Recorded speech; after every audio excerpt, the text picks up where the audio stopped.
안녕하십니까. 이진숙입니다. 오늘 저는 무거운 마음으로 이 자리에 섰습니다. 전임 방통위원장 두 분이 단 3달, 6달 만에 직에서 물러난 것을 목도하고 그 후임으로 지명되기 때문입니다. 이 두 분은 업무 수행에 있어서 어떤 불법적인 행위에 가담하지 않았습니다. 정치적인 탄핵을 앞두고 대한민국의 방송과 통신을 담당하는 기관의 업무가 중단되는 상황을 만들지 않기 위해 자리를 떠난 분들입니다.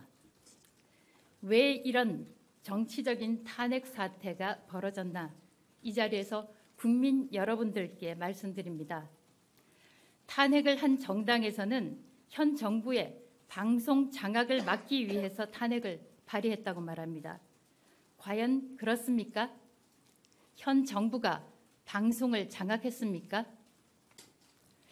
바이든 날리면 같은 보도는 최소한의 보도 준칙도 무시한 보도라고 할 수 있습니다. 음성이 100% 정확히 들리지 않으면 보도를 하지 않는 것이 기본입니다. 청담동 술자리 보도 마찬가지입니다. 아무런 근거도 없이 이른바 카더라 통신을 대대적으로 보도 확산했습니다. 김만배 신학님의 이른바 윤석열 검사가 커피 타주더라 하는 보도는 또 어떻습니까? 1억 6천만 원의 책값을 받은 전직 기자가 돈을 받고 가짜 기사를 써줬다고 볼 수밖에 없는 보도입니다. 이런 보도들이 어느 정부에서 나왔습니까? 모두 이 정부가 출범한 이후에 나온 보도들입니다. 가짜 허위 기사들입니다. 정부가 방송 장악을 했다면 이런 보도가, 이런 기사가 가능했겠습니까? 그런데도 특정 진영과 특정 정당에서는 이 정부가 언론 장악, 방송 장악을 하고 있다고 말을 하고 있습니다. 제4부라고 불리는 언론은 말 그대로 공기입니다. 공적인 그릇이기도 하고 우리 삶을 지배하는 공기이기도 합니다. 언론이 부패하면 우리 사회가 썩는 것은 당연한 결과입니다. 저는 30년 넘게 방송에서 일했던 방송인입니다. 방송을 사랑했고 취재를 위해서 목숨을 걸기도 했습니다.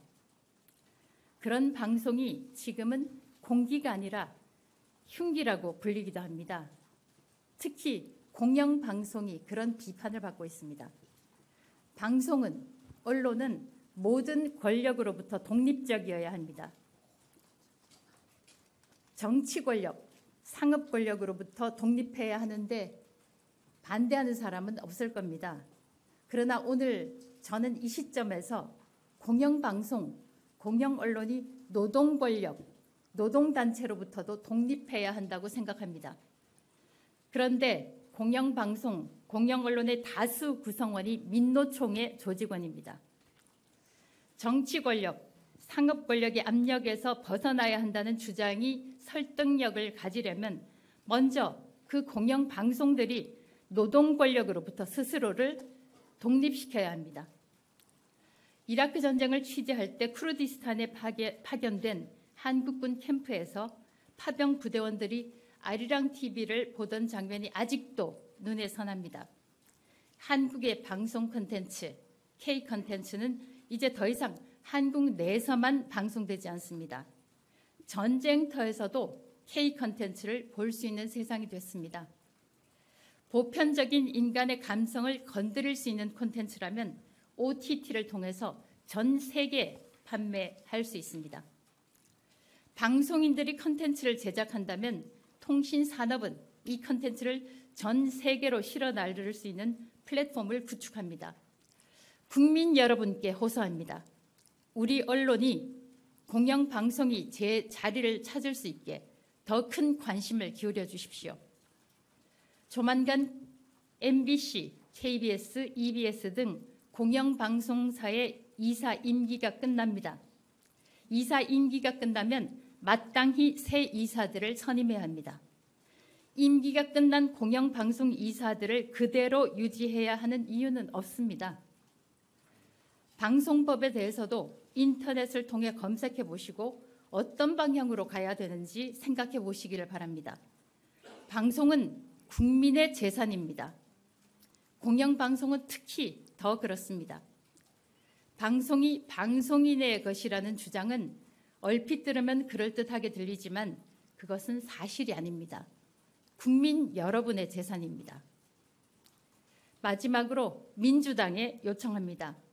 하루빨리 방송통신위원회가 5명의 상임위원을 구성할 수 있도록 민주당 몫의 위원 추천을 해주시기 바랍니다.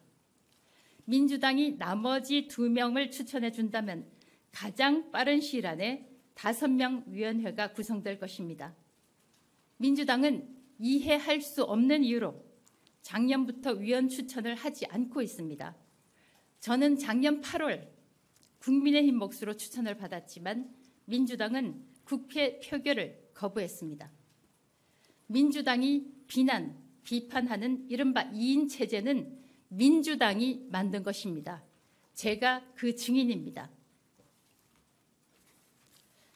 정해진 절차에 따라서 방송통신위원장에 임명된다면 저의 경험에 따라 공영방송이라는 제자리를 잡고 통신이라는 날개를 달아 K컨텐츠가 전 세계로 뻗어나갈 수 있도록 최선을 다하겠습니다. 감사합니다.